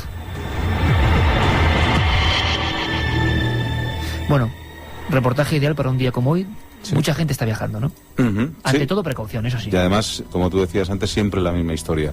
Un coche, aparece niebla, despiertan, ha pasado pues a lo mejor 48 horas, 24 horas y han recorrido una cantidad increíble de kilómetros, empiezan en otro o despiertan en otro sitio, ¿no? En el caso de este caso Vidal, despertaron al cabo de 48 horas, era de día, ellos vieron que su coche, cuando salieron fuera, empezaron a mirar, estaban en un paraje inquietante, extraño para ellos, vieron que el coche estaba totalmente como si hubieran pasado un soplete por el coche y lo hubieran prácticamente oxidado toda la pintura, y descubrieron, pues eso, preguntando a la gente, el motor funcionaba, arrancaron el coche, empezaron a preguntar a la gente y todo el mundo diciéndoles que estaba en México, ¿no? Llegaron, se supone o cuenta la leyenda, que llegaron incluso al consulado, pues pidieron varios testigos, llamaron a sus amigos que se habían encontrado con ellos en la carretera, con lo cual todo era una historia muy inquietante. Lo que pasa es que luego hay un sector crítico que dice que pudo ser la maniobra de publicidad de una película que además generó una moderna leyenda urbana que se fue copiando en todos los países de habla hispana. Siempre era pues un coche que sale de Granada y aparece en Lima, un coche que sale de Guatemala en cualquier punto de ese país y aparece, pues, por ejemplo, en Barcelona. Eran viajes transoceánicos y parece que se generó esa leyenda urbana, sobre todo porque luego cuando se ha ido a averiguar muchos de los testimonios no existen, ¿no? Sí, y además también incluso se cree que esa posible investigación de esa película también fuera también una leyenda, con lo cual siempre se queda ahí ese misterio dando vueltas y no se sabe muy bien en qué ha acabado, ¿no? Alberto, muchas gracias. Nada. Y buen viaje. Igualmente.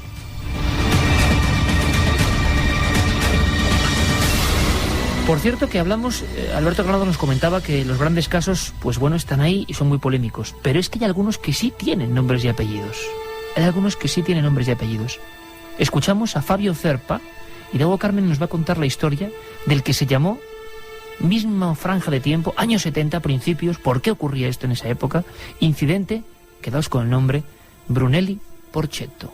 Por ejemplo, para Brunelli Porchetto iban en una ruta con un viejo Ford, y de repente hacen un recorrido de 180 kilómetros, lo hacen prácticamente en 40 minutos, que es imposible de hacerlo, que ellos en determinado momento sienten como que están flotando con el auto, ven como una luz alargada al costado del camino, claro que era la nave que evidentemente los transportó, los sacó del lugar a donde estaban y los llevó para adelante.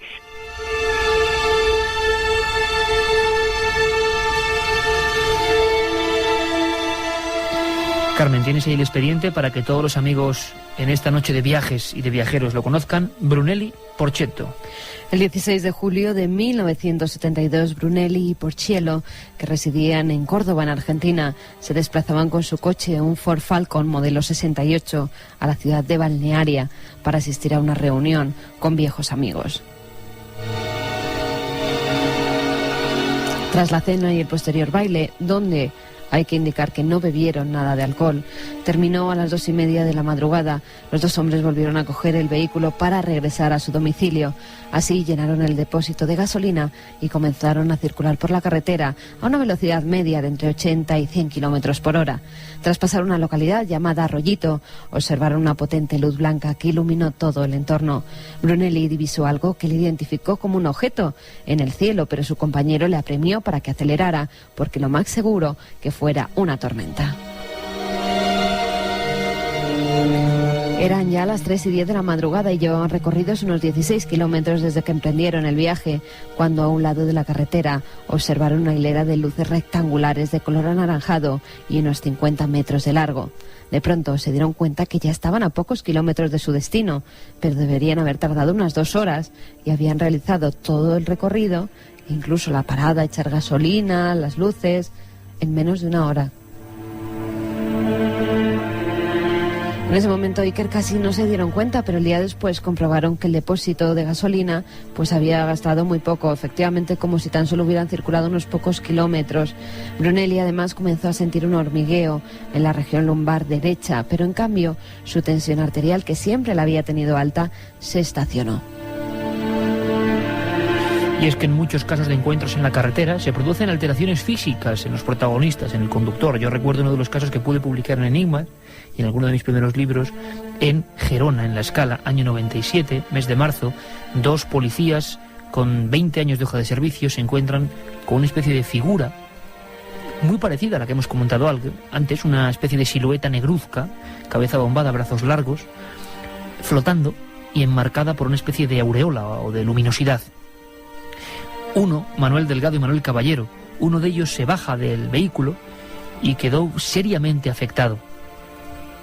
Hubo derrame sanguíneo en un ojo y, sin embargo, el hombre que se quedó dentro, Manuel Caballero, sufrió una espectacular mejoría de una enfermedad importante que más o menos llevaba, a pesar de que estaba de servicio, una herida por incisión después de una operación.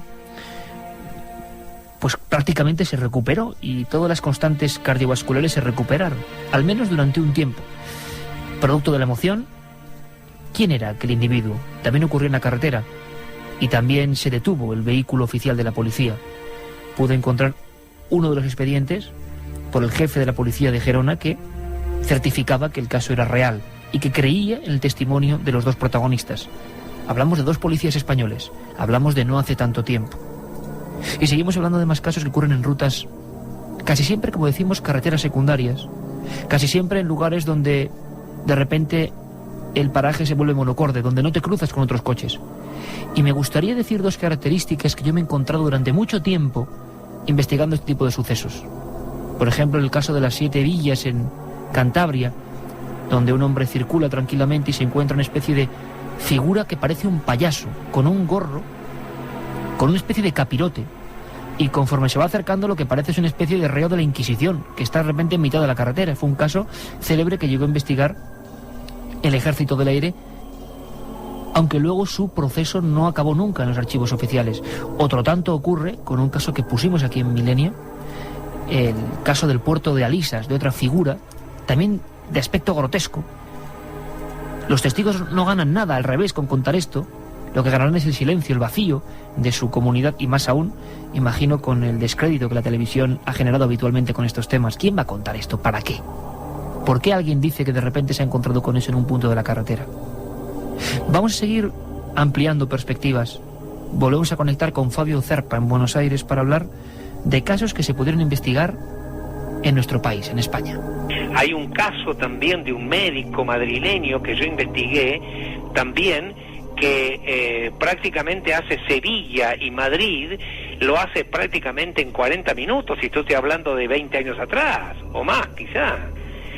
En el caso de estos dos, los 3 músicos, ellos vieron también como que el auto, el coche, iba un poco moviéndose, un poco por arriba, ven también una luz extraña, y de repente cuando van a entran en unas luces, dice, bueno, esta debe ser tal con la localidad, ustedes no saben qué dice, y cuando se dan cuenta que están entrando en la ciudad de ellos. Manda un SMS al 7640. Escribe la palabra milenio, espacio y lo que nos quieras contar. Comentaristas de Milenio 3. Sabemos que siempre hay alguien al otro. ¿Es esa la cola para entrar? Anda, vámonos. ¿Qué dices? Ven. Hola, somos 2. Está bien, pasad. ¿Pero le conocías? No. Eres único. Único 43, por favor. Hugo 43. Nadie sabe más de la noche.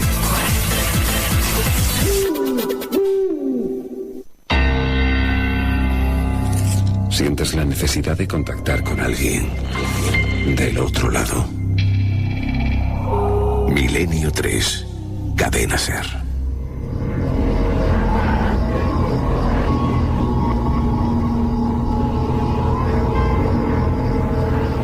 Muchos mensajes en esta noche ya navideña que nos mandan al 7640, palabra clave milenio.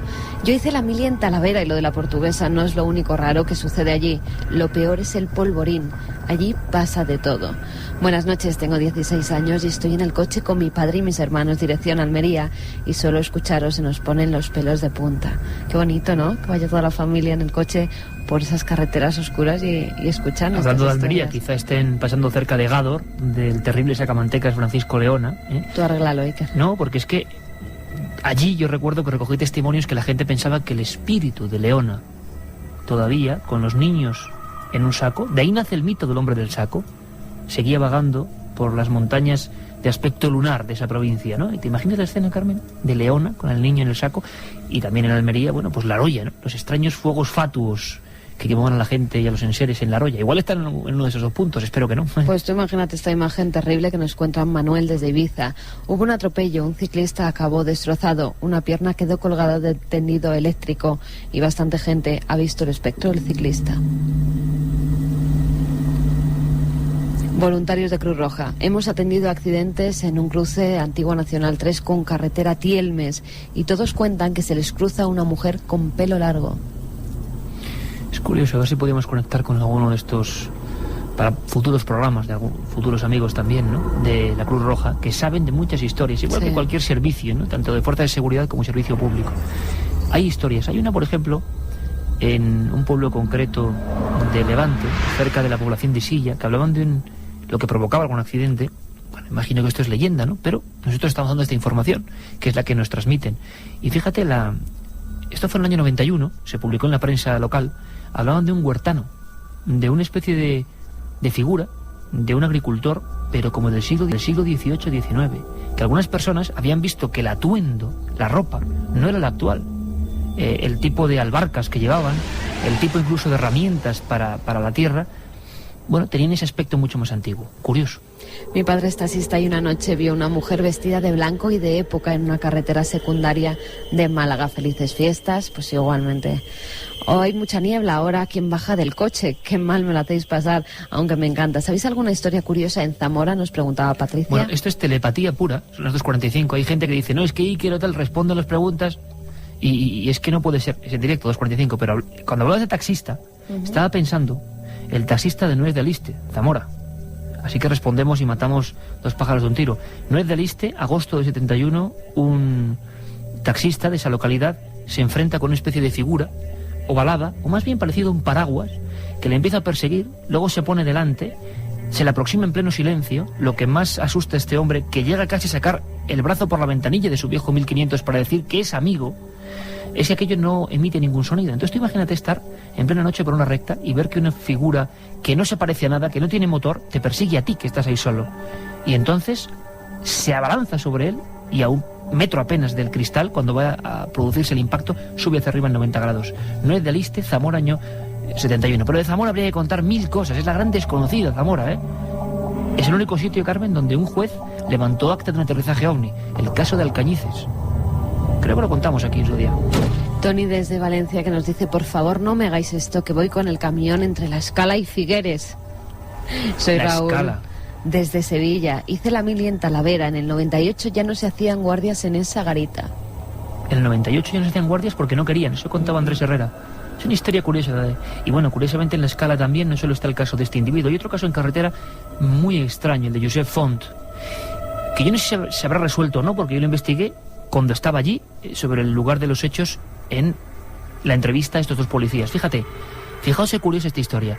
Pocos días antes de la denuncia por parte de la intervención policial de la observación de ese ser y de esa figura, un huertano, volvemos a hacer un bucle aquí, Josep Font, sale con su mobilet de 50 centímetros cúbicos. Imaginaos lo que puede dar de sí esa moto. Además iba a echar gasolina, por lo tanto debía estar en la reserva, el buen hombre. Se aproxima a la carretera comarcal, llegando de una especie de esas carreteras de barro, y desapareció. Pero es que no desapareció solo él, desapareció la moto. No se encontró ni la moto ni a él. Conducía y sin saber cómo me vi dentro de una niebla muy espesa. Tampoco sé cómo salí, pero al salir me encontré en la dirección opuesta. Hola Iker, me llamo Marioto, estoy con mi amigo Rubén escuchando por internet. Aquí en Melilla también se habla de la aparición de una mujer vieja. Soy Ramón, este verano mi novia vio una mujer de espaldas en una curva estrecha yendo de la Marina a Guardamar. Yo no la vi. Qué miedo pasamos. Otro de los puntos calientes. Sí, otro de los puntos calientes. Por cierto que hace poco vi un informe, Carmen, esa carretera que conocemos bien, porque tu familia vive en esa zona, la 340, a su paso entre las provincias de Murcia y Alicante, dicen que es la carretera más peligrosa de España. Sí, sí. Que es curioso que en las carreteras más peligrosas aparezcan estas historias, ¿verdad? Sí, además, bueno, además en esa carretera, justamente entre la Marina y Guardamar, es un punto donde continuamente hay accidentes. Y que en ese punto además es donde todos los testigos que hemos podido contactar con ellos han visto esa figura de una dama blanca. Es curioso porque decíamos que muchos de los casos de teletransportación, de supuesta teletransportación, es un tema muy complejo, quizá intervengan muchos factores. Yo soy bastante escéptico en esta historia en concreto, pero no tienen nombres y apellidos. En este caso sí. Cuéntame, Carmen, la historia Muñoz Jurado. El 26 de diciembre de 1976, en Córdoba, se produjo un hecho insólito. Francisco Jurado, de 23 años y empleado de banca, y Pedro Muñoz, de 31 y gerente de un banco, se desplazaban hacia Granada, como hacían a diario, cuando algo hizo que su vida cambiara. Hacia las 5:30 de la mañana cogieron el coche y se dispusieron a conducir por la carretera que une Córdoba y Granada, la 423. Iba cada uno pensando en sus cosas cuando el más joven gritó «¡La luz!». Ambos observaron cómo detrás de un monte que se hallaba a la izquierda del conductor había una intensa luz blanco-azulada. Aquella luminaria poco a poco se fue acercando y en ocasiones el conductor se asustó porque parecía que iba a cortarles el camino. Observaron cómo aumentaba de tamaño y cada vez estaba más cerca. Presos del terror comenzaron a rezar hasta que el aparato se puso encima suya. Vieron cómo se balanceaba sin emitir ningún tipo de sonido y tras tenerlo a unos 3 metros de distancia decidieron hacer un rápido giro, dar la vuelta hasta que por fin lograron perderla de vista. Llegaron al domicilio y allí narraron el suceso a sus familiares, que se percataron de que ambos chicos tenían sus cabellos imantados. Días después comprobaron que se habían vuelto más sensibles al frío y al calor. Observaron en su dormitorio pequeñas luminarias que revoloteaban sobre sus cuerpos y los de sus parejas. Todos estos síntomas se fueron debilitando con el tiempo, pero lo que no podían controlar era un sueño que se repetía todas las noches. Una carretera, una solitaria y oscura carretera en la que se adentraban para no salir nunca de ella. Y es que lo extraño, el fantasma, el aparecido, sigue siendo un gran tabú, y sobre todo cuando aparece en nuestra ruta, en nuestro camino. Nos lo cuenta el antropólogo José Luis Cardero. Dicen los estudiosos que los fantasmas, las apariciones, rompen un poco el equilibrio de la cronología, ¿no? Los fantasmas son como un pasado que no quiere pasar. El fantasma, la aparición, plantea siempre una gran pregunta, y nosotros lo que hacemos es que recibimos los datos y tratamos de interpretarlos, buscamos respuestas para lo que nos preocupa o lo que nos inquieta, ¿no? Y yo creo que esto fundamentalmente es lo que ocurre con las apariciones. 3:10, y ahora nos vamos hasta Cádiz. Un caso que marcó época, salió en la prensa local y coincidió con otros dos, Sevilla, Salamanca y Cádiz. Entre el 20 y el 21 de marzo de 1974 pasan 3 cosas tan extrañas, las 3 en carretera. Un viajante sevillano es perseguido por un objeto extraño, un camionero de Salamanca vive la peor noche de pesadilla de toda su vida por una especie de seres embozados en un traje ceñido que parecían estar excavando algo junto a la carretera. Pero quizá el caso más sobrecogedor, porque se produjo de una forma muy extraña y luego ocurrieron cosas dentro del vehículo, al parecer, fue el del chofer de la Diputación de Cádiz, ni más ni menos, don Cristóbal Muñoz. Marzo del 74, va tranquilamente después de dejar al presidente de la Diputación en su domicilio, una carretera, la oscuridad y alguien que aparece en el arcén. Un autoestopista, alguien que pide ayuda, no, de nuevo esa rigidez, esa especie de figuras que no sabemos por qué, aparecen como si no tuviesen consciencia de que están ahí, como si no nos diesen ninguna importancia, como decía José Luis Cardero, como un pasado que no quiere pasar, que está ahí, que de repente en la coordenada se ha colado de rondón. Pudo entrevistar a este testigo, y además mejor que nadie, nuestro compañero en Cádiz, José Antonio Caravaca. Le escuchamos. Y acercándose al cruce de Rota y Jerez, y siempre esto es un detalle muy interesante, puesto los encuentros se suelen producir, sobre todo cuando son en carretera, cerca de un cruce, observa una extraña niebla, una niebla que apenas deja ver la carretera.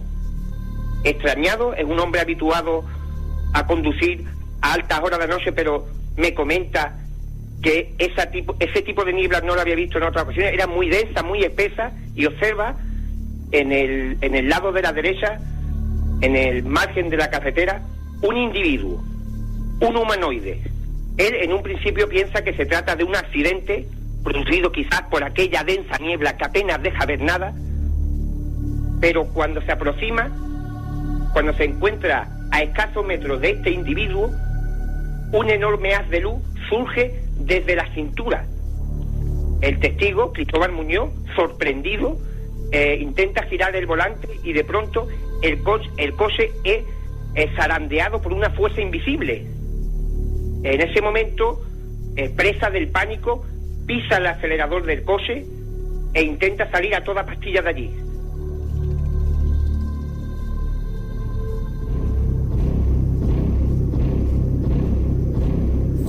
Un individuo alto, aparentemente normal, que no hizo ningún movimiento y que destelló desde la altura de la cintura el coche del chofer de la Diputación de Cádiz. Un miedo que se reprodujo durante años a pasar siquiera por el mismo lugar, haciendo un rodeo gigantesco con el coche oficial y el presidente de la Diputación dentro, para no pasar de nuevo. El miedo a estos sitios se queda grabado en la memoria. Incluso Cristóbal Muñoz es un hombre recio, auténtico, que sigue sin creer en historias de fantasmas. Él simplemente dice que lo vio. Pero hay algo que nunca se había contado, algo que descubrió nuestro compañero José Antonio Caravaca, ese gran investigador de campo de las tierras de Algeciras. Pudo entrevistarlo en muchas ocasiones. Él nunca había vuelto a querer contar la historia. Pero es que pasó algo dentro del coche. Eso quizás es lo más tenebroso. Cuando huye de allí, cuando, según la prensa nacional, dijeron que el chofer y su coche se zarandearon como una hoja, como si una mano invisible los revolotease, ocurrió algo dentro del pequeño habitáculo. Nos lo cuenta José Antonio Caravaca.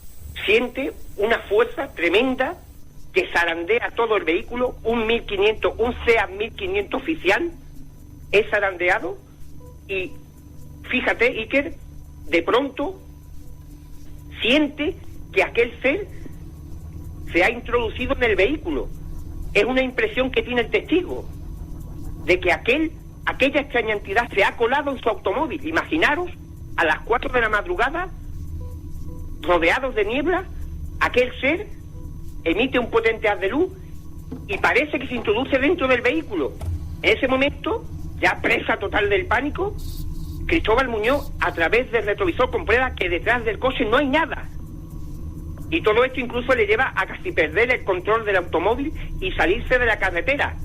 Posteriormente, alejado ya, gira la cabeza y ve que no hay ni el menor rastro, ni del humanoide.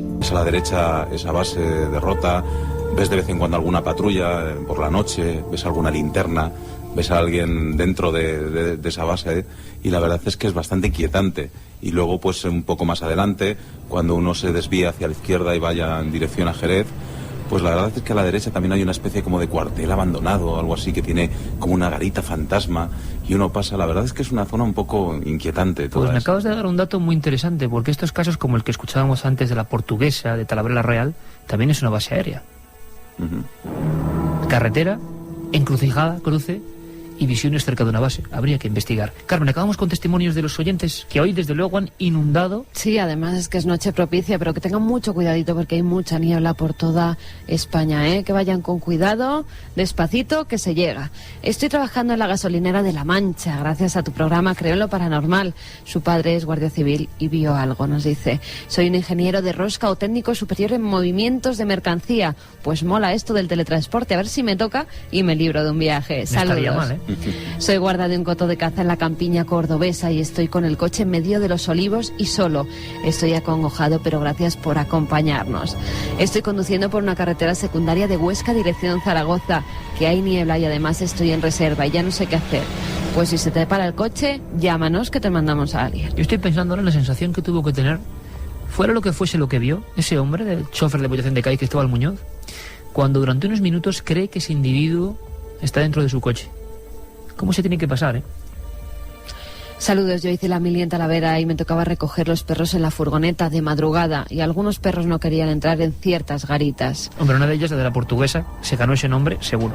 Soy un guardia civil y con el compañero que estoy ahora de patrulla vimos a un grupo de 4 personas y cuando bajamos no había nadie. Saludos desde Santander.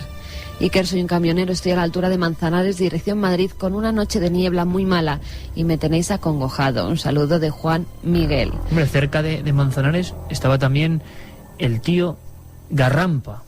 La historia del tío Garrampa, otro de tantos sacamantecas que actuaban y decían, fíjate la historia, iba en un coche fúnebre.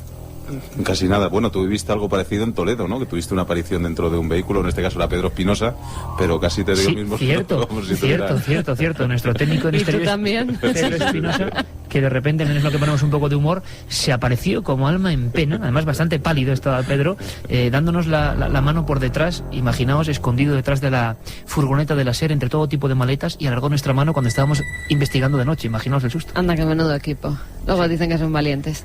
En el puesto de socorro de Puente Genil se escuchaban accidentes que no se producían. Todos teníamos la sensación de que alguien pasaba por la ventana. Lo dejamos ahí con ese mensaje. Alberto, Noel, Carmen, bueno, que paséis feliz noche y mañana aquí nos encontramos pues casi después de cenar, justo después de cenar. Venga. Hacia las 12, con una gran tertulia. Un abrazo, amigos. Un beso.